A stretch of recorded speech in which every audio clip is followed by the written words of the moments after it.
દુનિયાને જેને પોતાની નજરમાં રાખે એને કોની નજર લાગે? દુનિયા, આખી દુનિયાને નજરમાં રાખે છે. તમને કદાચ એમ હોય કે બંધ બારણે મેં ખોટું કરી લઈએ, કોઈને ખબર નથી, તો યાદ રાખજો, બધાથી છુપાવી શકશો, ઠાકોરજીથી નહીં છુપાવી શકો. પરમાત્માને ખબર જ છે, પ્રભુને ખબર જ છે. અને જે કામ તમે કોઈને ખબર નથી કર્યું છે એનું ફળ મળશે. કર્મણ્યવાધિકા રસ્તે માં ફલેષુ કદાચ. ફળ મળ્યા વગર નહીં દે. પ્રભુ ફળ આપશે. બહુ પ્રયત્ન કર્યા નજર ઉતારવાના, છતાં પણ ઠાકોરજી રડતા બંધ ન થયા. એટલે ગોપીએ કીધું, માં બોલા બાબા હજી બેઠા છે, એને પૂછું, કદાચ એને કઈ જંતર મંત્ર આવડતું હોય.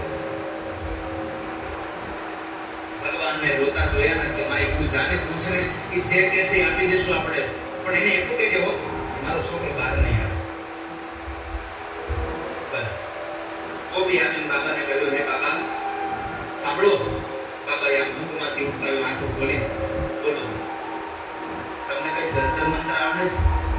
બાબાએ પૂછ્યું કે અરે અમારા યશોદા માડીના છોકરાને નજર લાગી હોય લાગે છે, નજર થોડી ભારે હોય એવું લાગે છે, એટલે બહુ રોવે છે. અમે નજર ઉતારી પણ ઉતરતી નથી, તમને નજર ઉતારતા આવડે છે? બાબાએ કીધું લાવીને દર્શન થઈ તો નજરે ઉતારીએ.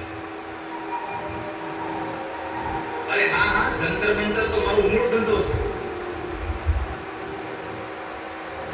તો બાબા અમારા યશોદામાના છોકરાની નજર ઉતારી દો, જાઓ લઈ આવો. શું સામગ્રી લઈ આવો? સામગ્રી કાંઈ નથી જોઈતી, તમે લાલન લઈ આવો, જાઓ. એ નહીં બાબા, યશોદામાએ ના પાડી છે કે છોકરો બહાર નહીં આવે, તમારે જે સામગ્રી જોઈતી એ મગાવી લો. મરચા જોતે તો મરચા મગાવો, જાદુ મીઠું જોતે તો મીઠું મગાવો, ગાયનું છાણ જોતે તો એ મગાવો, સાવરણાની સળી જોતે તો એ મગાવો. તમારે જે જોઈતું તે મગાવો, પણ લાલો બહાર નહીં આવે.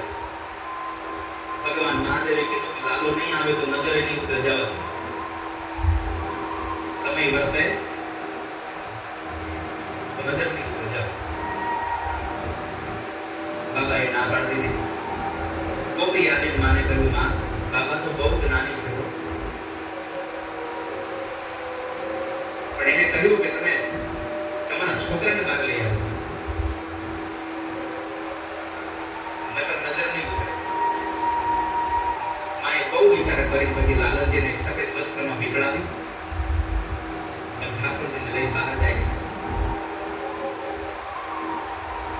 જેવા પરમાત્મા